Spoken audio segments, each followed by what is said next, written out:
من ذا الذي يقرض الله قرضا حسنا فيضاعفه له أضعافا كثيرة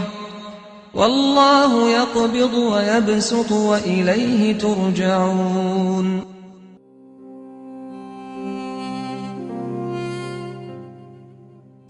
بناوی خوای بەخشندەی میهرەبان، سڵاوتان لێبێ بینێرانی بەڕێز و خوشک و برایانی ئازیز. جەژنی قوربانتان پیرۆز و هەموو ڕێژتان هەر جەژن و شادی و خۆشەوی ئینشاءالله. بەرنامەی بەخشینی خێرخوازی وەک نەریتی ساڵانەی هەڵدەستێ بە کۆکردنەوەی ئاژەڵی قوربانی لە ڕێگەی خێرخوازانەوە، دواتر لە کوشتارگەکانی هەرێمی کوردستان سەری ئەبرێت و دواتریش لە ڕێگەی لیژنەی بەرنامی بەخشینەوە گۆشتەکە کۆ ئەکرێت و ئامادە ئەکرێت. ئاراستەی هەژاران و نەدارانی هەرێمی کوردستانی ئەکرێت بۆ ئەوەی دڵی منداڵی بێباوک و هەژار و نەدارەکان خۆش بکات. وەگە بینیم ڕۆ لە یەکەم ڕۆژی جەژنی قوربانی پیرۆزەوە بەرنامەی بەخشین هەڵسا بە سەربڕینی ژمارەیەکی زۆری ئاژەڵ لە کوشتارگەی نوێی شاری سلێمانی. دواتر دابەشێکین بەسەر هەژاران و نەداران. سوپاس بۆ خوای پەروەردیگار. خێرخوازان و هەژار دۆستان هاتن بەدەم بانگوازەکەی بەرنامەی بەخشینەوە کە ڕامانگەاندبوو هەڵدەستین لە بری خێرخوازان قوربانی ئەنجام ئەدەین بۆ ئەوەی ژینگەی هەرێمی کوردستان پیس نەبێت و هەژار و نەدارەکان دڵخۆش بکەین بە گۆشتی قوربانی. چەند ساتێک لەگەڵمانە بن با بزانین ئەمساڵ بەرنامەی بەخشین چۆن دڵی هەژاران و نەداران خۆش دەکات و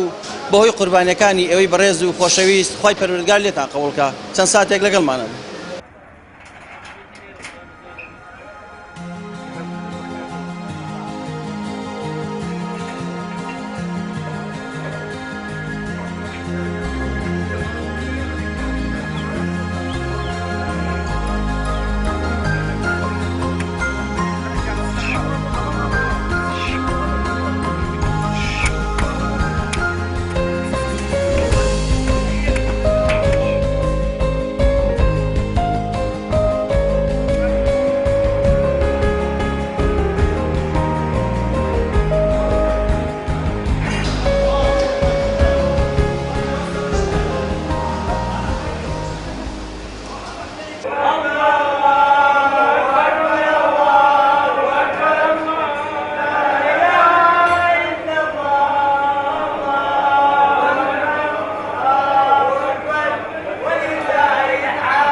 بسم الله الرحمن الرحیم. دیارە ئەمڕۆ یەکەم ڕۆژی جەژنی قوربانە کوشتارگەی سلێمانی کراوەتەوە تایبەت بە بەرنامەی بەخشین. لەبەر ئەوەی بەرنامەی بەخشین وەک دەریتێکی ساڵانەی هەموو ساڵێ هەڵەسێ بە سەربڕینی ئاژەڵ، ئەوەش لە پێناو خزمەتکردنی شارەکەدا و داوا لەو کەسانەکەین کە ئاژەڵان هەیە بیبەخشن بە بەرنامەی بەخشین بۆی بە ڕێگایەکی تەندروست و خاوێن سەر ببڕێ. چۆنەتی سەربڕینەکەشمان بەدەستە، سەربڕینێکی حەڵاڵە، ئەوە خەڵک لەوە دڵنیاکەینەوە کە هیچ کێشەیەک لە سەربڕینەکان نییە. سەرەتای دەستپێکردنی ئیشەکەشمان دەست پێکا بەدەستەرە بڕێ لە مەرحەلەی خوارەوە تا ئاگاتە ئەم شوێنە بەشی کۆتایی ئیشەکەیە، لە کۆتایی ئاگاتە بەشێکتر لێ پێوێتە بەشی ساردکەرەوە کە لێیە فەحسەکرێ و لە کۆتاییدا گۆشتێکی تەندروست و پاکوخایەن ئەگاتە دەستی ئەو کەسانەی کە پیانەگات.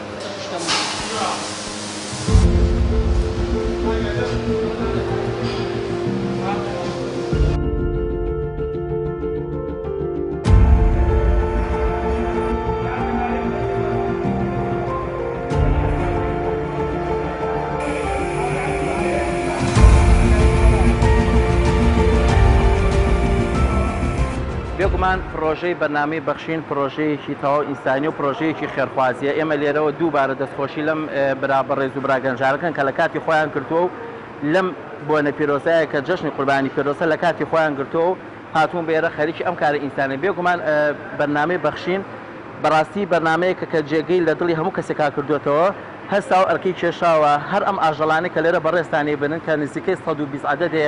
حیوانی وردە و نزیکەی 600 وڵاخە لێرە کۆیان کردوێتەوە لە ڕێگەی هەندێ خێرخوازەوە ئەرکیان کێشاوە کۆیان کردوێتەوە هێنانە بۆ کوشتارگەی نوێی سلێمانی سەریان بڕیەوە. سەربڕینی ئەم ئاژەڵان لە دەرەوەی کوشتارگا دەبێتە هۆی ئەوەی کە خاڵ یەکەم کە ژینگە بەڕاستی ژینگە بە تەواوەتی پیس بێکەمە بەڕاستی توانین بڵێن هیچ خێرێکی تا نامێنێت. خاڵی دووەمی ئەوەیە کە ئەم حیوانانە ئەم وڵاخانە هیچ کارێکی پشکنینیان بۆ ناکرێت، ئەمە لەوانەیە بە پێچەوانەی خێرەکەەوە بێتە هۆی ماوەی زەرەر کە بە مرۆڤەکانی بگەین ئێمە لێرە دەستخۆشیان لێکەی لێرە ئێمە کاری پشکنین لەگەڵ ئەم برابە ڕێزانە کاری پشکنینیان بۆ ئەنجامەدەین بێگومان خاڵێک ترکە زۆر گرنگە کە بێت ئاماژەی بێبین لێرە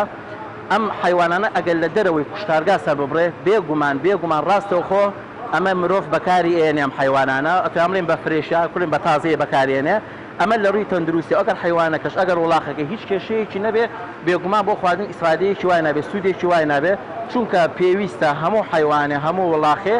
لەناو بەڕادابەلانی کەمەوە 12 سەعات بمێنەوە ئەم ماسوولکەیە بێگومان کە ماسوولکەیە بگۆڕێ بۆ پرۆتین تاوکو ئیسفادەیەکی تاو بگەینە بە مرۆڤەکە چکە بێگومان لە کاتی خواردنی ئەم گۆشتە ئەگەر لە دەرەوە سەر ببرێت و کێشەشی نەبێت لە ڕووی تەندروستیەوە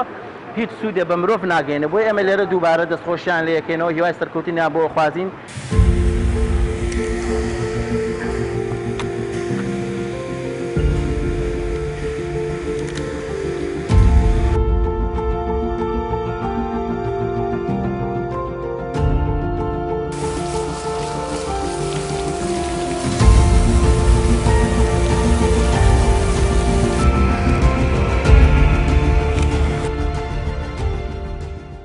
ئێسش لێرەدا کاری پشکنین بۆ ئەم ئاژەڵانە ئەنجامێ وەکو لە پێشەوە ئاماژەمان پێیا کاری پشکنینی ئێمە وەکو پزیشک لە کوشتارگای نوێی سلێمانی سەرەتا ئێمە هەر حیوانەکەیەتە ئێرە بە ڕوویا بە چاوی خۆمان سەیریەکەین ئەو حیوانەکە بزانی بە ڕوویا بەقەڵکیەوەی بۆ خواردن شە ئیزنین ئەمانەش هەر بۆن مەسەم حاڵەتەمانێ ئەم حاڵەتی ئەم جگەرەمان ڕەفزە ئەم جگەرە هەنێ حاڵەتێ بەبوونی لەوانەیە هەندێ فاشۆلات هەیە بڵێن کیسی ئاویتیا بێ کە احتیمالە بەهۆی کردمەوە بێ لەم حاڵەتە ئێمە جگەری حیوانەکە فڕەئین بەڵام پیسبوونی ئەم جگەرە تەسیر ناکاتە سەر ئاژەڵەکە وەکو ئەماشمان پێکرد هەندێک حاڵەتمانەیە کە ئێمە لە کوشتەرگای نێو سلێمانی بەڕاستی وای لەکەن کە ئاژەڵەکە لێرە فڕێ وەکو ئاماژمان پێکرد خوێنبەربوونی ناتەواومان هەیە بۆیە ئێمە لەم حاڵەتەیە حیوانەکە ڕەفز دەکەین هەر بە کاملی چکە بێگومان بوانەوەی خوێن لە حیوانە هەم لە ڕووی تەندروستی و هەم لە ڕووی شەڕعیەوە بە کەڵکی خواردن نایە بۆ خواردن ناشە چونکە مانەوەی خوێن لە لەشی حیوانە ئەبێتە هۆی گەشەکردنی بەکتریا کە بێکومان ئەم بەکتریاش دەگوازێتەوە بۆ مرۆڤ کە بەکاری دێنێ ئەمە تووشی نەخۆشەوە بۆ ئێمە لێرە ئێمە حاڵەتە لێرە لە کوشتارگەی نوێی سلێمانی ئەم حاڵەتە ڕەفز دەکەین حاڵەتی ترمان هەیە ئێمە لێرە حاڵەتی لاوازی حیوان هەندێک حیوان هەیە بەهۆی احتیمالە بەهۆی کردنەوە احتیمالە بەهۆی نەخۆشیەوە تەنها بەشێ لە گۆشتەکەی مابێتەوە لێرە کە بێکومان ئەمە ژوا ئەکا هیچ ئیسفادەیەک هیچ سوودێکی بۆ مرۆڤ نەبێت ئێمە لەم حاڵەتەیە حیوانەکە فڕە دەدەین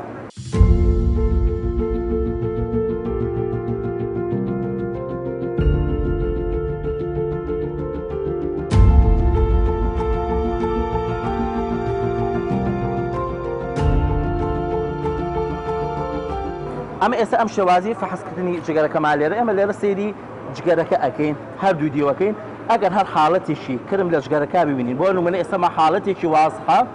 حاڵەتی پێڵێن کرمی پەپولەی ئێمە لەم حاڵەتە جگەرەکە بە تەواوەتی فڕەئەین بەڵام بێگومان خراپی ئەم جگەرەکە کار ناکاتە سەر لاشەی حیوانەکە کار ناکاتە سەر کارکەسەکە تەنها جگەرەکەی فڕئەدرێ بەڵام بێگومان ئەگەر ئەمە لە دەرەوە سەربڕینی بۆ بکرێت احتیمال ئەو خاوەن کوشتارە ئەو قەسابە احتیمالە بەشێشی ئەمە لە مەفرێ بە بەشێکی تری جگەرەکەی بەکاربێنە دەستخۆشیتان لێکەم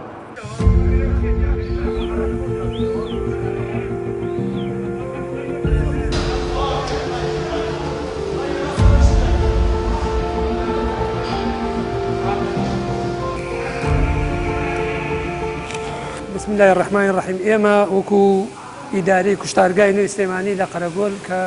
کۆمپانیای سەرگەرمە سەرپەرشتیەکات وەکو نەریتی ساڵانە هەموو ساڵێک لە یەکەم ڕۆژی جەژنی قوربانە هەڵەسین بەکردنەوەی کوشتارگاکە بۆ جێبەجێکردنی ئەرک و فەرمانەکانی قوربانی بۆ بەرنامەی بەخشین و ئەم ساڵیش ئەمڕۆ یەکەم ڕۆژی جەژنی قوربانی پیرۆزە هەڵساوین بەکردنەوەی کوشتارگاکە بۆ 110 سەر حیوانی بچووک لە بزن و مەڕ لەگەڵ 6 سەر ڕەشەوڵاخی گەورە و ئێستا سەعات بەرەو 8 ڕات تا ئێستا لەگەڵ بەرنامەی بەخشینە لە کوشتارگای نوێی سلێمانی بەردەوامین بۆ جێبەجێکردنی ئەو ئەرکە پیرۆزە دەستخۆشیان لێکن دیارە ئەوانی لە ڕێگەی هاوکاری خێرخوازانەوە هەستاون بە جێبەجێکردنی ئەم ئەرکە پیرۆزە زۆر دەستخۆشیان لێکەین ماڵئاوای لێکەین هیوادارین ئەوە لە خزمەتی فەقیر و هەژارە بێت ئێمە ئەمڕۆ کە کوشتارگەکە کراوەتەوە و بەرنامەی بەخشین ئەو حیوانانەی هێناوە یەکەم جار کە بە ژمارە سەرژمێری کراوە و داخل کراوە لە ناو کوشتارگا بە نەریتی موسڵمانانەی خۆمان دەستمان بە بسم الله الله ئەکبەر دەستمان پێ کردووە سەرمان بڕین بۆیان مەرحەلەی یەکەم سەربڕین و کردنە ژوورەوە و پێستە لێکردنەوە و شۆردنەوەی لە قاعی سەربڕین و دوایی هاتنە سەرەوەی بۆ لای قەسابە ڕسمیەکان و دوایی داخلی ناو ئەم هۆڵە بووە ئەم هۆڵە ئێستاکە ئامادەکرا و سەر بڕا و شۆراوە تۆ هەموو شتێک ئامادە کراوە بەس تەنیا فەحسی دکتۆری ماوە ئەمەوێت لێرە زۆر سپاسی برادرانی دکتۆری پێنتەری بکەم کە بەبێ موچە هەموو ساڵی هاوکاریمان کرد بەبێەوەی داوامی خوانێ بەبێەوەی مۆزعە بکەن زۆر زۆر سپاسیانەکەم بەڕاستی هاوکاری ئێمەش و هاوکاری بەرنامەی بەخشینی شەکەن.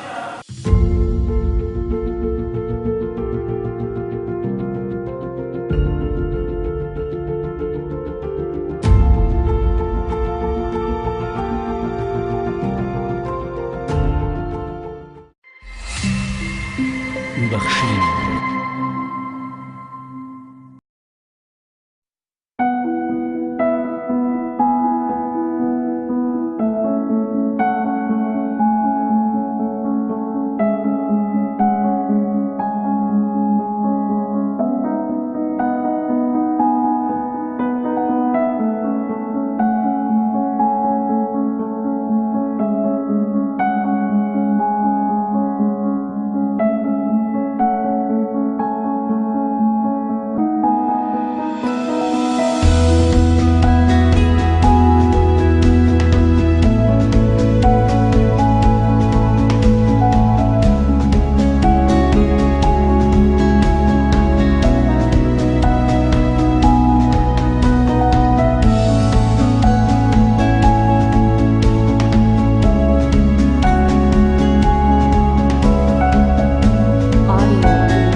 دوای ئەوەی لیژنەی بەرنامەی بەخشین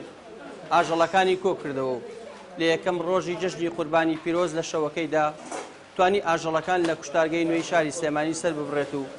دواتر پشکنینی تەندروستی بۆ بکرێت. لە دووەم ڕۆژی جەژنی قوربانی پیرۆز بە خۆتان ئەبینن لە شاری سلێمانی لە ئۆفیسی سەرەکی بەرنامەی بەخشین کارمەندان و خۆبەخشان و قەسابە بەڕێزەکان هاوکارمانن بۆ ئەوەی کۆیان بکەینەوە و دواتر گۆشتەکە ئامادە بکەین و دوای چەند کاتژمێرێکی تر بینێرین بۆ ماڵی هەژار و نەدار لە هەرێمی کوردستان و لە شاری سلێمانی. وێ دەکەین ئێوەی خێرخواز و بەخشندا هاوکارمان بن بۆ ئەوەی بەردەوام دڵی ماڵی هەژار و نەدار خۆش بن.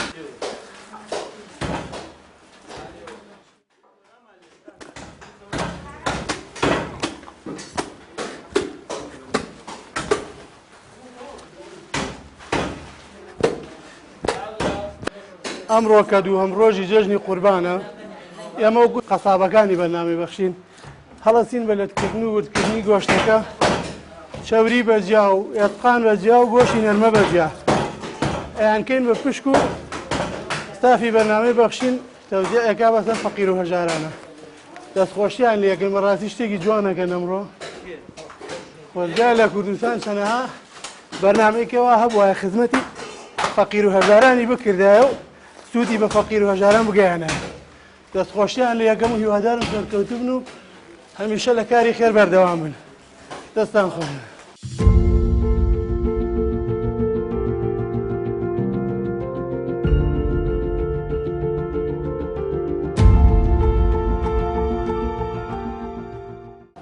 بە ناوی خوای گەورە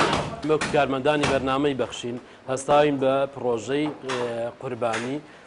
دوێنێ لە سەربڕخانەی سلێمانی کە حیوانەکانمان سەربڕی ئەمڕۆ هەڵەستین بە جیاکردنەوە ئینشاڵڵا دوای جیاکردنەوەی هەڵەستین بە دابەشکردنی لە ئەو شوێنانەی کە هەژار نشینن بە تایبەت لە ئەطرافی سلێمانیە. ئێمە خۆشحاڵین وەکو کارمەندانی بەرنامەی بەخشین لە باتی خێرخوازان هەڵەستین بە ئەنجامدانی ئەم پرۆژەیە لە باتی ئەوەی لە کۆڵانەکانە سەر ببڕێ بە شێوەیەکی ناڕێک و پێگەمە لە سەربڕخانەی سلێمانی هەڵەستین بە سەربڕینی و سەرپێشتیکردنی تاک و جیاکردنەوە و تا دابەشکردنیش سەرپێشتیەکەین.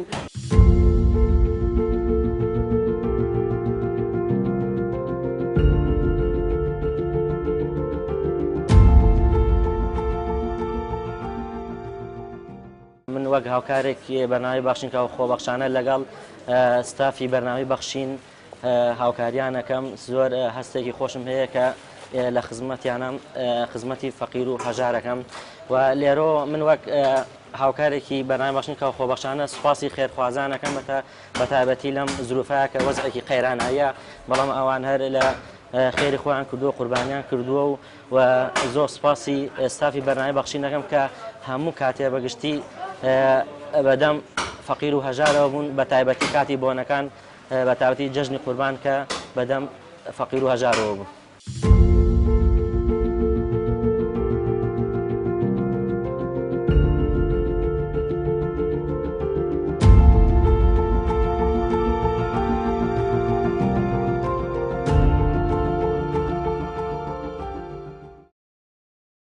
بسم الله الرحمن الرحیم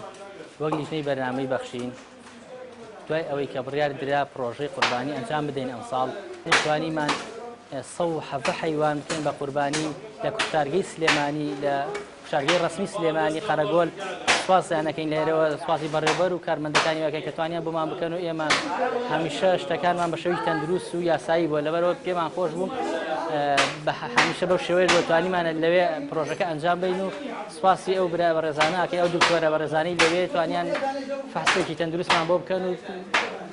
بتوانین خزمەتێکی باشی هەژارانی شارەکەمان بکەین کە ئەو گۆشەی بتوانین تەوسیعکەین لە پرۆژەکانە گۆشتێک تەندروست بێت دوور بێت لە هەموو نەخۆشیەک دوور بێت لە هەموو بەشێکی خراپ لەبەرەوە زۆر سوپاسی ئەوانەکەین و الحەمدولillah ئێستا واگەشتیانمان تەواڵەکانی خۆمان و لەگەڵ ئەو برابەرزانەمانە وەکو قەسابەکان و کارمەندەکان لێرە بە هەمومان بە یەک دەست خەریکین وردی ئەەکەین و پارتیپاسیەکەین بین بە ئەو شوێنانەی کە بڕیارمان داوە وەکو پرۆژەکە تەوزیعکەین لەوێ.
بەخشین.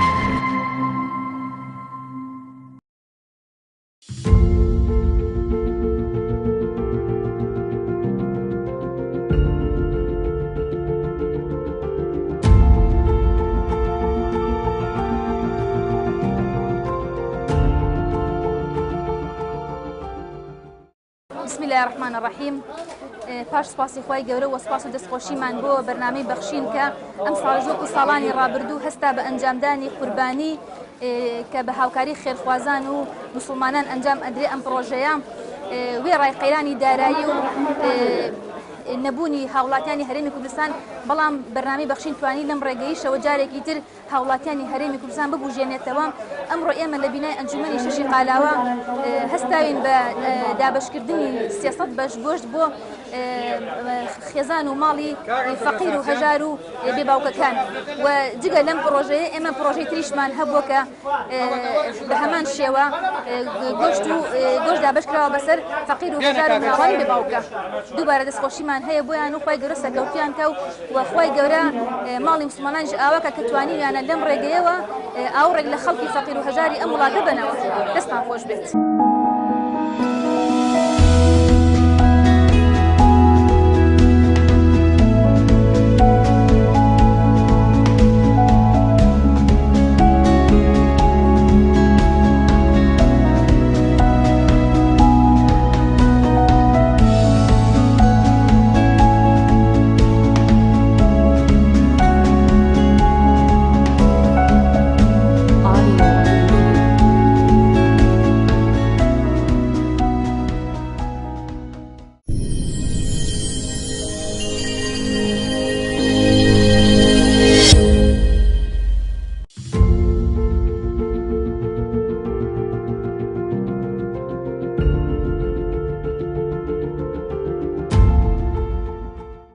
دوای ئەوەی لەلایەن لیژنەی بەرنامەی بەخشین و خۆبەخشەکانمانەوە گۆشتەکە ئامادەکرا، ئێستا لە شاری سلێمانی نزیکەی 400 خانەوادەی هەژار و نەدار و منداڵی بێباوک لە گۆشتی قوربانی خێرخوازان سوودمەند دەبن. ئومێد دەکەین بە هاوکارەکانی ئێوە بە گۆشتی قوربانی ئێوە بتوانین ژمارەیەک لە هەژار و نەداری شاری سلێمانی دڵخۆش بکەین و بەشێک لە مەینەتی و ناڕەحەتی و ناخۆشەکانیان کەم بکەینەوە.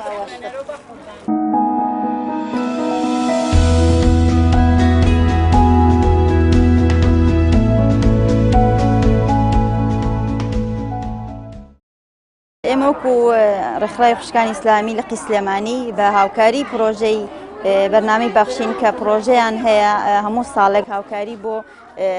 بۆ فەقیر و هەژاران دابینەکە. ئێمەش وەکو ڕێکخراوی خوشکانی ئیسلامی هەموو ساڵێک بێبەش نەکراوین لەو هاوکاریە. ئەمە پرۆژەی دووەمیانە، پرۆژەی قوربانی کە لە دووەم ڕۆژی بڵێ لە دووەم ڕۆژی جێژنەوە ئەم پرۆژەیان بە ئەنجام گەیاندووە. ئێمە وەکو لە سلێمانی ڕێکخراوی خوشکانی ئیسلامی مناڵانی بێباوکمان هەیە و مناڵانی هەژار. ئەو مناڵانە 400 مناڵن کە ناومان نووسیەوە ئێستا هاوکاری وەرەگرن. ئەو هاوکاریش گۆشتی قوربانیە. لە ڕۆژی عەرەفەشا کە یەکەم پرۆژەیان بوو خواردنیان بۆ 300 مناڵی بێباوک و بۆ هەژاران ناردبوو. ئێمە دەستخۆشیان لە یەکەین ئەو خێرخوازانی کە لەم پرۆژەیە بەشدارن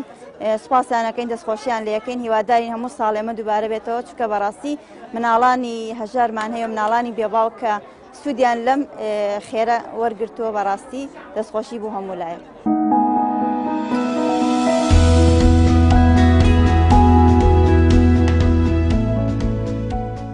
پرۆژەی قوربانی بەرنامەی بەخشین وەک نەریتێکی ساڵانەی هەڵەسێ بە دابەشکردنی گۆشتی قوربانی بەسەر چەندین ماڵی هەژارە کە بەرنامی بەخشین لە ڕێی خێرخوازانەوە هەڵەسێ بە کۆکردنەوەی ئەو کەسانی کە قوربانی ئەەکەن ساڵانە و دابەشی ئەکات بەسەر فەقیر و هەژارانە. ئێمە بە شۆکو لقی سلێمانی ڕێکخراوی خوشکان ساڵانە لە ڕێگەی بەرنامی بەخشینەوە چەندین ماڵی فەقیر و هەژار بەسەرەکەینەوە. ئەم ساڵ لەم پرۆژەیەمانە 400 ماڵی هەژار و منداڵانی بێباوک بەسەرەکەینەوانێ و زۆر دەستخۆشی لە بەرنامی بەخشینەکەین و ئاوەتەخوازین ئەو خێرخوازانش بەردەوام بن لەگەڵمانە و خۆی گەورە ڕزق و ڕۆزی بخاتە ماڵ و سامانیانەوە. بەڕاستی ئەم خەڵکەی لێرێ زۆر دڵخۆشە و خەڵکی زۆر مستەحقن لەم قەیران و لەم باری داراییە کە هەموو خەڵک تەنانەت لەوانەیە چینێکی دەوڵەمەندیش هات بێتە خوارەوە لەم قەیرانەیە زۆر پێویستیان بەوەیە کە بەسەر بکرێنەوە. ئێمەش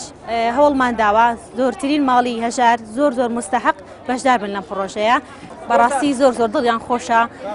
کە ئێمە ئاگاداریانەکەینەوە شتێکی وا هەیە زۆر خۆشحاڵن، زۆر دوعای خێر ئەکەن بۆمان و بۆ بەرنامی بەخشین و بۆ کەسانش کە هاوکاریانن دەستیان خۆش بێ و لە شانسابێ خۆی گەرزدان باتەوە.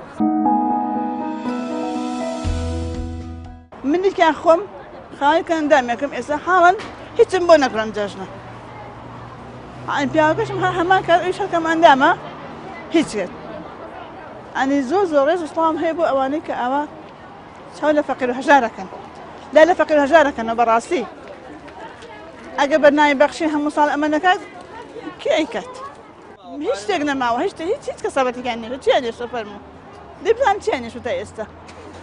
خۆدا ئەمە جەژن بە ناشری خۆ سارد و سڕ و ماوە تۆ ئاگەی نەکردوانێ هەر چێشی لێ ناوچێکی جەژن ئێتەما خوا لێ ئێوە بەزیاکە خوا دەوێتتر با بەرنامەی بەخشن ئینشەڵڵا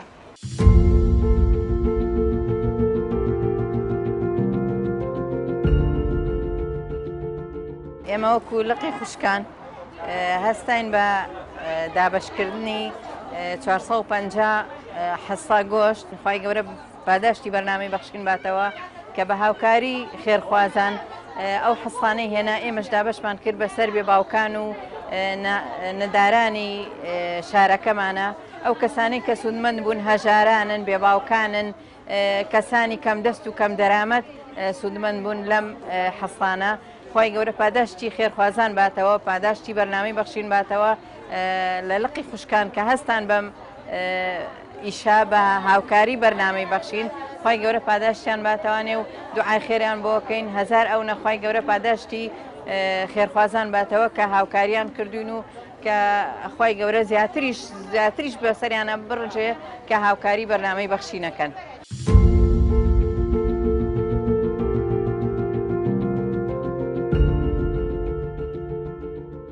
بسم الله الرحمن الرحیم دیارە ئێمە وەکو پیشەی هەمیشەیی خۆمان لە بەرنامەی بەخشینە ساڵانە لە جەژنی قوربانی پیرۆزدا هەڵەسین بە جێبەجێکردنی پرۆژەی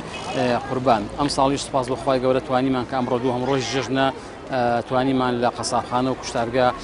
زیاد لە 130 سەر حیوان سەر ببڕین و ئامادەی بکەین و لە توپەتی بکەین و بیبەخشینەوە بەسەر فەقیر و هەژار و ئەو کەسانی کەوا زیاتر پێویستیان پێیەتی هەرچەندە قوربانی بۆ هەموو کەسێک دروستەوە بۆ هەموو کەسێک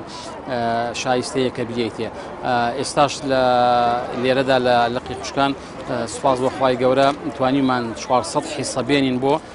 ئەو ئافرەتانی کەوا زیاتر هەژارن ئەوان بە ناو لیستیان لایەکان ناوی هەژارانیان لایە و ناوی منداڵانی بێباوەکیان لایە 400 خانەوە دەمان بەسەر کردەوە کە توانیمانە سوپاس بەخوای گەورە ئێستا تەوزیعی بکەین و بەسەریانە دابشکەین بۆی سوودی لێبین بۆ جەژنی ئینشاڵڵا. ئەم قوربانیکردنە هی خێرخوازانە خەڵکێک متمانێ بە ئێمە بووە پارەکەی هێناوە ئێمە حیوانەکانمان بۆ کڕیوە بۆمان جێبەجێ کردووە بۆیە لێرە دەستخۆشیان لێکەین و پاشان دوعای خێریان بۆکەین کە خوای پەروەردگار هەمیشە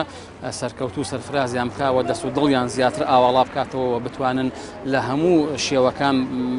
بە هەر شێوەیەک لە شێوەکان بتوان فەقیر و هەژاران بەسەر بکەنەوە کە ئەمەش بۆ خۆی پرۆژەیەکە ئەتوانم بڵێم زیاتر شمولی هەژاران و فەقیران و منداڵانی بێباوکاکە لەم جەژنەیە دڵیان خۆشکەین خوای پەروەردگار دڵی ئەو صاحب حیوانانەش خۆشکا کە توانیان یارمەتی ئێمە بن و پرۆژەکە ئێمە بەسەرکەوتوی بەڕێوە بچێ ئینشاءڵڵا.